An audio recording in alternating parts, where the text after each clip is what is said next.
అందరికీ నమస్కారం. ఈరోజు మార్కెట్ ముఖ్యాంశాల విశ్లేషణకు స్వాగతం. మార్కెట్లు చూస్తే పాజిటివ్గానే ముగిసాయి కదా. అవునండి. సెన్సెక్స్ దాదాపు 300 పాయింట్ల పైనే ఉంది. నిఫ్టీ కూడా 88 పాయింట్లు పెరిగింది. అవును, సెన్సెక్స్ 84,588, నిఫ్టీ 25,637 దగ్గర క్లోజ్ అయ్యాయి.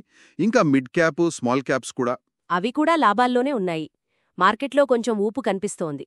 దానికి కారణం బహుశా ఇరాన్-ఇజ్రాయెల్ టెన్షన్స్ తగ్గడం ఒకటి. అది కొంతవరకు. ఇంకోవైపు డొనాల్డ్ ట్రంప్ గారు భారత్తో పెద్ద వాణిజ్య ఒప్పందం ఉంటుందనేదో అన్నారట. అవును, ఆ వార్త కూడా మార్కెట్ సెంటిమెంట్కి కొంచెం ప్లస్ అయింది. సరే, మరి ఈ నేపథ్యంలో ఈ రోజు మనం కొన్ని ముఖ్యమైన కార్పొరేట్ డీల్స్, అంటే కంపెనీల కొనుగోళ్లు, కొన్ని నియంత్రణ సంస్థల నిర్ణయాలు, వాటి ప్రభావం, ఇలాంటివి కాస్త లోతుగా చూద్దాం. తప్పకుండా. ముందుగా ఈ అమెరికా-భారత వాణిజ్యోప్పందం సంగతే చూద్దాం.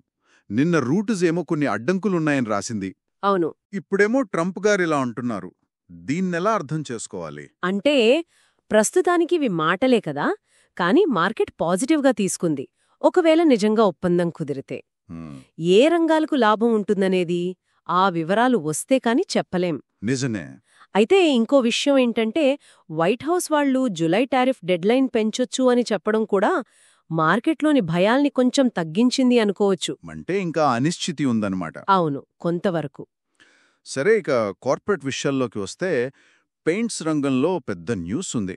జేఎస్డబ్ల్యూ పెయింట్స్ ఆక్జోనోబెల్ ఇండియాలో వాటా కొంటోందట. అవును, ప్రమోటర్ల వాటా సుమారు 74.76%. ఎంతకు? దాదాపు 9,400 కోట్లు అంటున్నారు. ఇది చాలా పెద్ద డీల్ కదా. ఖచ్చితంగా చాలా పెద్ద డీల్.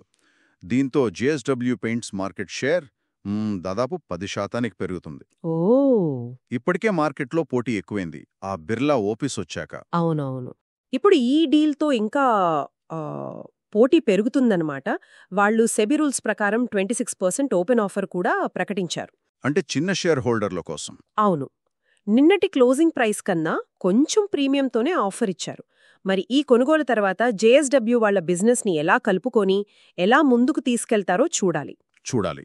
సరే, ఇక జియో ఫైనాన్షియల్ సర్వీసెస్ వాళ్లకి సెబీ నుంచి స్టాక్ బ్రోకింగ్ లైసెన్స్ వచ్చిందట. అవును, అది కూడా ఒక ముఖ్యమైన పరిణామమే. రిలయన్స్ గ్రూప్ కదా, వాళ్ళకి పెద్ద కష్టం కాదేమో లైసెన్స్లో. అంటే గ్రూప్ సపోర్ట్ ఉండటం వేరు, కానీ వ్యాపారం నడపడం వేరు కదా. లైసెన్స్ రావడం ఒక ఎత్తైతే దాన్ని సక్సెస్ చేయడం ఇంకో ఎత్తు. నిజమే. వాళ్ళిప్పటికే మ్యూచువల్ ఫండ్స్ అంటున్నారు, అడ్వైజరీ అంటున్నారు, ఇప్పుడు బ్రోకింగ్, వీటన్నిట్లో నిలదొక్కుకోవాలి. మార్కెట్లో కాంపిటీషన్ చాలా ఉంది. మరి స్టాక్ వాల్యుయేషన్ పరంగా? వాల్యుయేషన్ కొంచెం ఎక్కువగానే కనిపిస్తోంది ప్రస్తుతానికి. అంటే బిజినెస్ ఇంకా పూర్తిగా మొదలవ్వలేదు కదా, వాళ్ల పనితీరును బట్టే ముందు రీరేటింగ్ ఉంటుందేమో. సరే, ఇక షిప్ బిల్డింగ్ వైపు వెళ్తే మన ప్రభుత్వ రంగ సంస్థ మాస్గౌ డాక్ షిప్ బిల్డర్స్. అవును, ఎండిఎల్. వాళ్ళు శ్రీలంక కంపెనీ కొలంబో డాక్యార్డ్, అందులో మెజారిటీ వాటా కొంటున్నారట 452 కోట్లతో. ఇది కొంచెం ఆసక్తికరంగా ఉంది. షిప్ బిల్డింగ్తో పాటు రిపేర్ మార్కెట్ మీద కూడా కన్నేసినట్టున్నారు. అక్కడ అవకాశాలు బాగున్నాయని అనుకుంటున్నారేమో. కానీ ఆ కొలంబో డాక్యార్డ్ నష్టాల్లో ఉందంటున్నారు. అవును, అదే ఇక్కడ కీలకమైన పాయింట్. ఏడాదికి 250 కోట్ల నష్టమంట. ఇంకా దానిమీద 3,800 కోట్ల అప్పు కూడా ఉందట. అప్పుడెలా?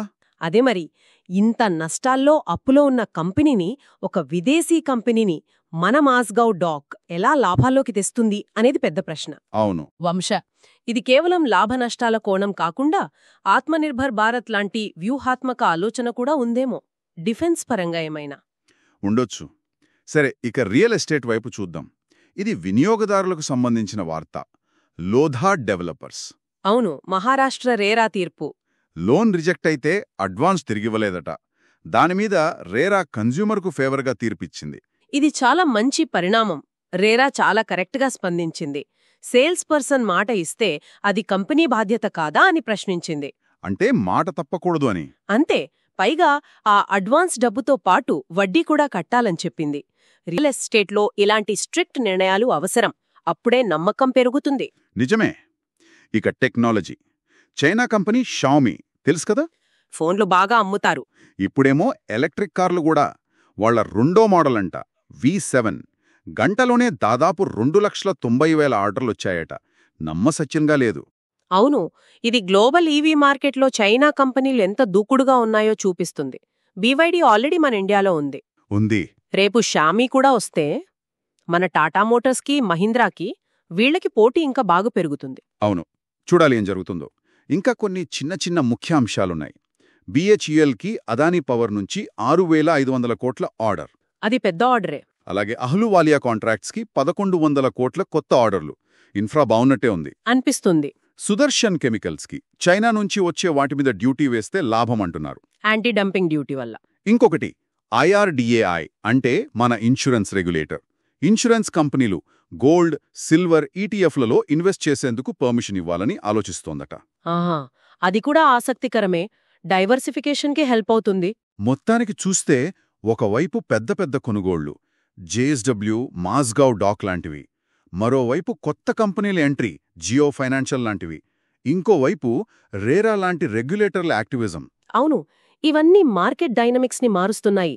JSW, MDL లాంటి వాళ్ల స్ట్రాటజిక్ నిర్ణయాలు, జియో ప్లాన్స్, ఇవి లాంగ్ టర్మ్లో ఆయా రంగాల్ని బాగా ప్రభావితం చేస్తాయి.